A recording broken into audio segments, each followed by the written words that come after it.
ரீசெண்டாக Korean serial ஒன்றுத்துலேருந்து ஒரு scene பார்த்தேன். இந்த ஹீரோயின் வந்து கோமாலேருந்து எழுந்துக்கிறாங்க. எழுந்துக்கும் போது அவங்களுக்கு ஒரு பவர் வருது. என்னன்னா, எதிர்க்க வரவங்க மேலே வந்து ஒரு ஹார்ட் சிம்பிள், அது பக்கத்தில் ஒரு நம்பர். அவங்களுக்கு எவ்வளவு இவங்க மேலே கேர் காமிக்கிறாங்கங்கிற குறிப்பிடுறது அந்த நம்பர். ஸோ முன்னாடியே பாய் ஃப்ரெண்ட் உட்காந்துட்டு இருக்காரு, பார்த்தா அந்த ஹார்ட் சிம்பிள் பக்கத்தில் 9ன்னு இருக்கு. இவங்களுக்கு ஒரே சந்தோஷமாயிடுச்சு. அப்பா, என் பாய் ஃப்ரெண்ட் எவ்வளோ லவ் பண்ணுறான்னு 9 out of 10 இருக்கு அப்படின்னு. கொஞ்ச நேரம் கழிச்சு வந்து ஹை ஸ்கூலில் வந்து ஒன் சைடடாக வந்து இவங்களை லவ் பண்ண ஒரு பையன் வந்து வரான். புக்கெல்லாம் எடுத்துகிட்டு வரும்போது பார்த்தா 90 இருக்குது அந்த ஹார்ட் சிம்பிள் பக்கத்தில்.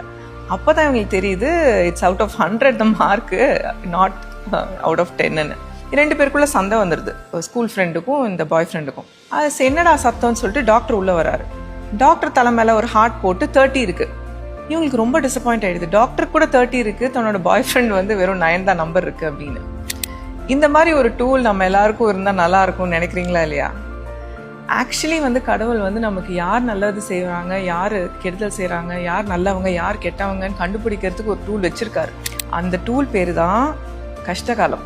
நம்ம கஷ்டகாலம் வரும்போது தான் நம்மளுக்கு யார் இருக்கா, நம்மளுக்கு எதிராக யார் இருக்கான்னு நம்மளுக்கு ஈஸியாக தெரியும். நிறைய பேரோட முகத்திரை வந்து அப்போ தான் வந்து கிழியும். கஷ்டகாலம் நம்ம எவ்வளோதான் திட்டினாலுமே அதை தாண்டி வந்ததுக்கு அப்புறம் தான் நம்மளோட ஆட்கள் யார், நமக்குன்னு யார் இருக்கா, நம்ம யாரோட ஆக்சுவலி டைம் நிறைய ஸ்பெண்ட் பண்ணணும், ப்ரையாரிட்டைஸ் பண்ணணுங்கிறது நமக்கு தெரிய வரும்.